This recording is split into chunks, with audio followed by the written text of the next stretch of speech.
의원님이 직접 겪으신 일이라서 이 얘기도 좀 해볼게요. 20일에 그 지난주였는데 대통령의 파면 촉구 시위를 하시던 와중에 백혜련 의원이 계란을 맞는 일이 예. 발생을 했습니다. 예. 근데 그 옆에 의원님도 서 계셔가지고 예. 이제 어깨에 좀 맞으시는 걸 제가 봤거든요. 당시 상황이 좀 어땠는지 궁금한데 좀 불시에 벌어진 일이었죠, 그게. 그때 이제 저희 민주당 의원들이 기자회견을 하던 상황이었습니다. 제가 이제 기자회견을 읽고 있었고 백혜련 의원님 바로 제 옆에 서 있었어요. 네. 근데 길 건너편에서 이제 이른바 구구 세력이라고 보이는 분들이 막 떠들고 시위하고 있어요. 우리를 반대하는 입장에서. 그분은 예, 탄핵 반대 예, 외치는 예, 예. 분들. 네. 그런데 거기에서 물병도 날라왔고 바나나도 날라왔고 그러던 중에 계란이 날라와서 예. 날계란이 이 눈부위를 백혜련 의원의 예. 눈부위를 때렸죠. 네. 그래서 이제 백혜련 의원이 다칠 뻔했는데 많이 그 날계란도 안 아플 것 같은데 굉장히 아프대요. 네. 저도 날계란 맞은 분들은 또 얘가 진짜 아프다고 그럽니다. 그래서 멀리서 날아오면 그쵸. 네, 그래서 끝나고 이제 저희가 종로 경찰서에 고소장을 제출하고 왔습니다. 네. 그런데 그 자유민주주의 국가에서 자기하고 의견이 다르다고 그래서 명백히 정치 테러거든요. 정치인에 대한 테러를 하는 것은 굉장히 심각한 범죄입니다. 이건 자유민주주의를 해치는 거예요. 네. 구구 세력들은 입만 열면 자유민주주의를 외치잖아요. 예. 근데 왜 행동은 자유민주주의하고 정반대되는 폭력을 행사하고 서부지법을 라비해서 폭동을 일으키고 그러는지 모르겠어요. 예. 이분들은 입으로는 자유민주주의를 외치지만 전혀 자유민주주의를 공격하는 세력입니다. 네. 뭐 아직 범인은 안 잡혔는데 경찰도 뭐 수사를 하고 있다고 하니까 뭐 잡히지 않을까 싶고, 물론 뭐 자기랑 의견 다르다고 그러면 폭력을 행사하면은 절대 안 되는 일이긴 합니다. 뭐 그런 의미에서 장경태 의원이 이 법안을 발의하신 것 같은데, 국회의원을 폭행하면 가중 처벌을 하는 이런 법안을 내셨어요. 뭐 사실 좀 거슬러 올라가면은 이재명 대표의 테러 사건도 있었고, 얼마 전에 그 계란이 날아온 사건, 이런 것 때문에 좀 내신 것 같기는 한데, 또 일부 국민들 사이에서는 이것조차 국회의원들 너무 특권 챙기려는 거 아니냐, 이런 비판도 있거든요. 이건 좀 어떻게 설명을 하시겠어요? 그걸 특권이라고 보시는 글쎄 좀 동의하기 어렵고요. 예. 지금 이제 백혜련 계란 투척 정치 테러가 있었지만 그 전에 말씀하셨다시피 이재명 대표 목을 칼로 찌르는, 그래서 죽을 뻔한 예. 그런 테러가 있었고, 또 이재명 대표에 대해서 최근에 또 테러가 할 거라는 정보가 입수돼 가지고 지금 방검복 입고 예. 그렇게 다니시잖아요. 네. 그러니까 지금 정치인에 대한 테러가 굉장히 심각한 수준입니다. 네. 그러면 정치인에 대해서 테러를 하는 것을 가중 처벌하겠다 예. 하는 법이 이제 장경태 의원이 그래서 제출한 것 같은데 아직 저는 법안을 못 봤습니다. 네. 근데 그것은 충분히 제출될 수 있는 법이고 그런 것이지, 이걸 무슨 국회의원한테 특권을 베푼다, 그거는 얘기가 안 된다고 봅니다. 네. 지금 막 정치인의 테러, 정치인에 대한 테러에 대한 경각심을 분명히 갖고 우리 국민들도 그걸 좀 정치인에 대한 테러는 나쁜 범죄니까 자유민주주의 국가에서 이런 행위는 있어서는 안 된다 하는 여론을 좀 널리 퍼지게 해줬으면 좋겠습니다. 예. 알겠습니다. 어제 윤 대통령의 형사재판 두 번째 준비기일이 열렸고요. 또 같은 날에는 대장동 개발 비리 의혹과 관련해서 민간업자들 재판도 있었는데, 이재명 대표가 이 재판의 증인으로 소환이 됐는데 불출석하면서 과태료 처분을 받으셨더라고요.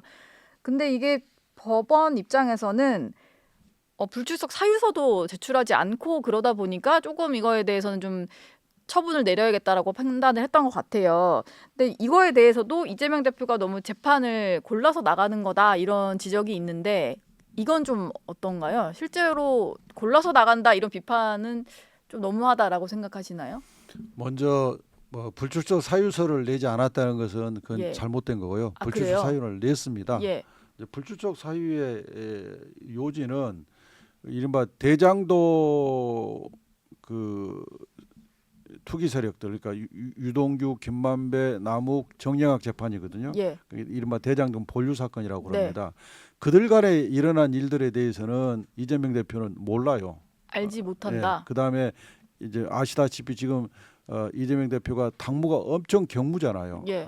그렇기 때문에 그런 사정을 설명하면서 불출석 사유서를 냈습니다. 예. 근데 통상 이제 불출석 사유서를 보고 네. 한 번 더 소환을 하거나 그러면서 증인의 입장도 고려하고 하는 게 통상적인 재판 실무인데 네. 그냥 한 번 불출석 사유 내고 한 번 안 나오겠다고 해서 바로 가태료 처분을 하셨더라고요. 네. 뭐 재판부의 선언이니까 선고니까 존중을 하는데 제가 볼 때는 다소 좀 이례적이다 이런 느낌을 받았고요. 이례적이다. 예.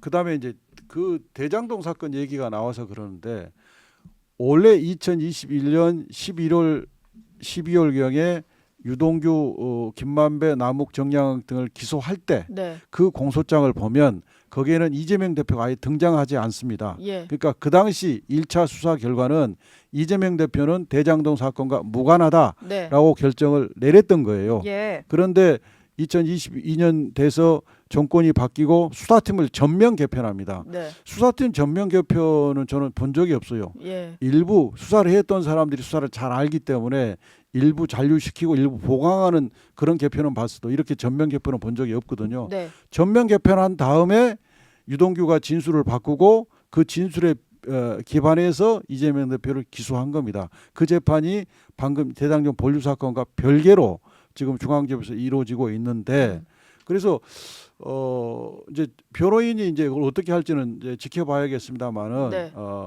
이재명 대표가 그 대장동 본류 사건의 증인으로 지금 출석을 요청받은 거고 예. 피고인이 아닙니다. 네. 그래서 이재명 대표가 무슨 재판을 골라서 다니고 있다. 그것은 대단히 악의적인 비판이라고 생각합니다. 알겠습니다. 마지막 질문을 좀 드리겠습니다. 내일 이재명 대표 입장에서는 이게 중요한 일정일 것 같아요. 공직선거법 항소심 선고가 있는 날인데 의원님은 이건 이제 지난 1심 때는 징역 1년에 집행유예 2년이 나왔잖아요. 유죄가 선고가 됐는데 2심 때는 좀 바뀔 수 있다라고 보시나요?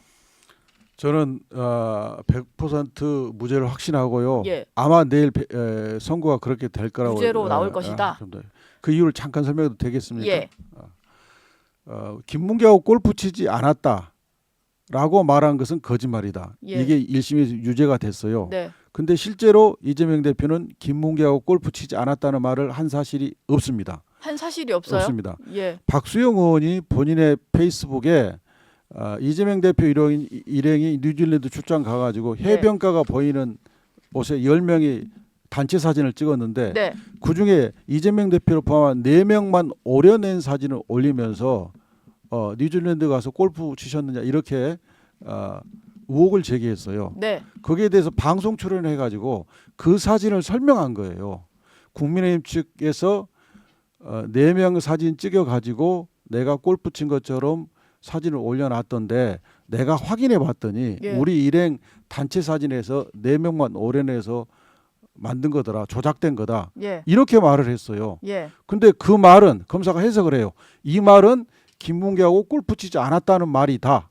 그런데 그것은 거짓말이다.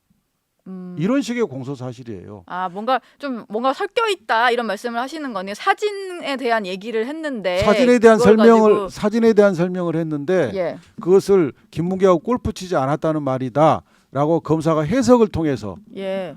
만들어냈어요. 그래가지고 그것은 거짓말이다. 이렇기 때문에 이게 유지될 리가 없다.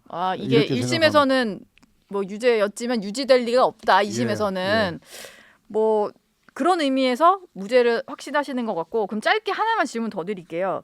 만약에 그럼에도 불구하고 또 이제 민주당 측에서는 납득하기 힘든 유죄 판단이 나오게 된다면 피선거권이 박탈이 될 수가 있잖아요. 2심이긴 합니다만 그러면 아마 여권에서는 대선 전에 대법원 확정 판결이 나와야 된다라는 어떤 그 공세를 시작을 할 것 같아요. 민주당 입장에서는 그게 어떻게 좀 대응을 하려고 계획을 하시는지 그게 좀 궁금한데요. 김문기 골프 치지 않았다 이 부분이 하나 있고요. 예. 백현동 부분에 대해서도 뭐 국토부로부터 혁신도시법에 의해서 용도 변경 요구 받았다.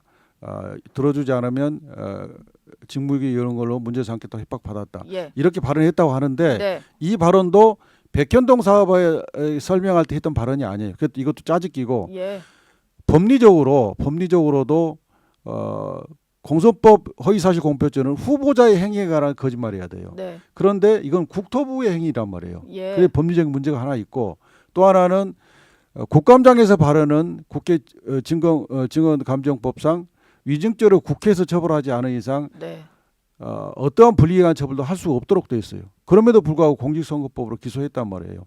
다시 말해서 모든 게 지금 법리 문제예요.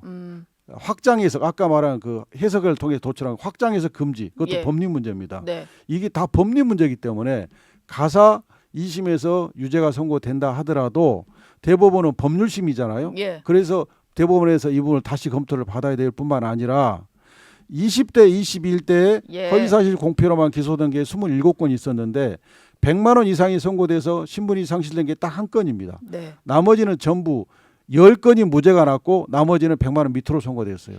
이 사건의 범죄 사실을 보면 이게 얼마나 황당한 기소고 네. 양형에 있어도 황당한 양형인지를 예. 이 다른 사건과 비교해 봤을 때 알 수가 있습니다. 그렇기 때문에 우리 지지자들은 2심에서 유죄가 선고된다 하더라도 이재명에 대한 지지를 철회하지 않을 겁니다. 예. 오히려 법률심이니까 대법원이 그렇습니다. 그런 이제 만약에 2심에서 유죄가 된다면 법리 다툼이 더 치열해질 것이다.